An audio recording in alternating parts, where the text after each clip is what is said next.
Alright, so one of the things you need to check is these float motions. The full drop, and then also when it's pressed against that ball but not depressing the ball. And what we want is 10 millimeters from here, from that top of that float to the base of the carburetor body. We want 32.5 in full drop. Now we just used a simple caliper and we measured it. We do have 10 millimeters in this location, and we have 32.5 in drop. So John Logan did a fine job on that, but you always want to check it. You never know what kind of a beating they've taken in transit. The next thing you want to check is, as you see, there's a little picture from the manual. The next thing you want to check is that most of these Weber carbs originally came with brass floats, and those aren't available anymore. You have these foam or hard plastic material floats, and sometimes you can run into problems where you have interference from the float on the interior of the float bowl of the carburetor. If that happens, your float can potentially stick in the down position. If you've got an electric fuel pump, it will continue to fill the float bowl of the carburetor up with gas until it floods out the top. Yikes is right.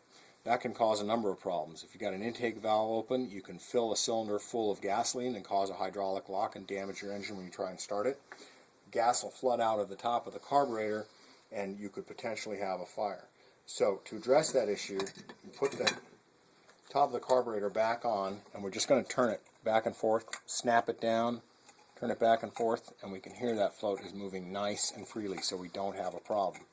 If you did have a problem, you'd have to look for witness marks from the float on the float edges or inside the float bowl and determine where the interference was, and use a Dremel tool to dress away some of the metal in order to make sure the float moves up and down freely. Finally, if you do ever have a stuck float, as you can see, there's an inspection hole right here, and you can actually see the arm of the float in there. You may not be able to see it on the camera, but you can see this metal arm. You'll be able to look down the carburetor, never do that when the car is running, and see if that float is stuck at the bottom. You can then use a paper clip through this inspection hole to reach down and pull that float free. You're going to need to get in there and address the issue, but that'll solve the problem for the moment. One more thing we're going to look at on these carburetors is right here. These are old carburetors. These ones were made in Italy. They're decades old. As part of the drilling process to put fuel passageways in these carburetors, it leaves holes in the body, and they're filled with these lead plugs that we see here and here and here. Particularly if these carburetor bodies have been cleaned in an ultrasonic cleaner, that can cause these lead slugs to become loose. If one of these pops out, you'll have an unrestricted fuel flow out of the bottom of the float bowl here, pouring gasoline all over your car, and it'll drip right down on the starter. If you turn the car over and cause sparks for the starter motor, you're going to have a big fire.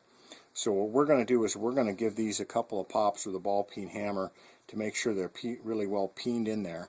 And then furthermore, we're going to take some of the paste form, the hard bar of JB Weld steel epoxy, and we're going to put patches over there to make sure that even if these are a little loose, we've got a second line of protection, which will be some JB Steel Weld over them to block them.